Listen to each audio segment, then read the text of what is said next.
Bah, je salue tout le monde. Donc di leen fàttali rek que ni yéen a ngi seen chaîne Maba Saloum TV donc vidéo bi tey dama ko def pour déplorer benn affaire boo xam ne ça m'a fait mal au cœur tey vu la situation actuelle du monde tey bu ñu demee ba les Européens ñu osé que ni les Africains doivent se sacrifier pour leur bien tey je me pose la question nous sommes dans quel monde? Au contraire, c'est eux qui devaient se sacrifier pour le bien des Africains. Pourquoi? Parce que ce sont les Africains qui les enrichissent. Tey pays européens tey surtout la France bu ñu demee ba toll fi ñu toll c'est grâce aux Africains tey bépp ressource bu nekk Afrique tey ñoom ñooy ñëw jël ko foqati ko suñu loxo avec la complicité de nos soi-disant dirigeants yóbbu ko ci seen réew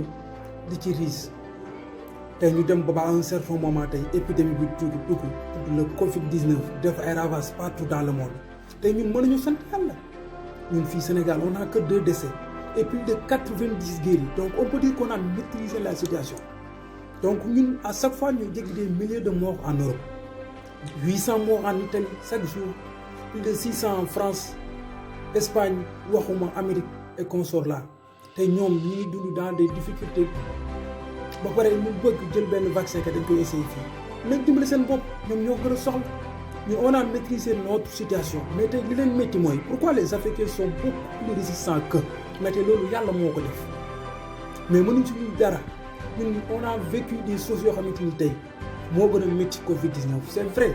cette maladie existe bel et bien et ça tue des personnes mais ñun tey ñu ngi dund loo xamante tey moo gën a métti Covid-19 il faut qu'on le dise tey vaccin boobu ñu bëgg ñu proposer suñu dirigeants yi yéen la ñu waxal encore une fois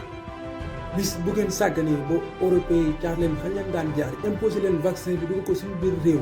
ba nga lor ci ay bakkan wallahi duñ xaar bis penc on va régler ça immédiatement te loolu maa ngi ci woo képp kuy jeune boo xamante ni bëgg nga sa réew il faut que ñu yeewu barki démb la ñoon fêté suñu 60 ans d'indépendance mais moi je vais dire 60 ans de dépendance parce que ba tey suñu autorités yi paruñ pour jël ses responsabilités te tey juróom-ñaar fukki at bu fekkoon doomu aadama la il est majeur il doit prendre ses responsabilités 20 ans rek bu amee dañ ñoo ko war naa jël ses responsabilités te ñun on a 60 ans kon léegi suñu réew war naa mën a jël responsabilité nan la koy jëlee suñu dirigeants yi nga xam ne ñooy jiite ñoo jël ses responsabilités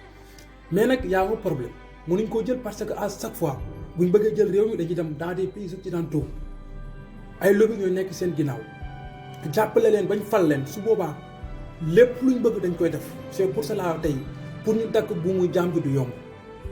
mais jot na ñu jot suñu responsabilité encore une fois je dis non au vaccin que les occidentaux veulent tester ici dans notre cher continent. Nous on a maîtrisé les choses encore une fois ça ne vaut pas l'appel. Je suis un Africain, je suis un Sénégalais c'est pour cela man dinaa def benn vidéo participer ci sensibilisation merci.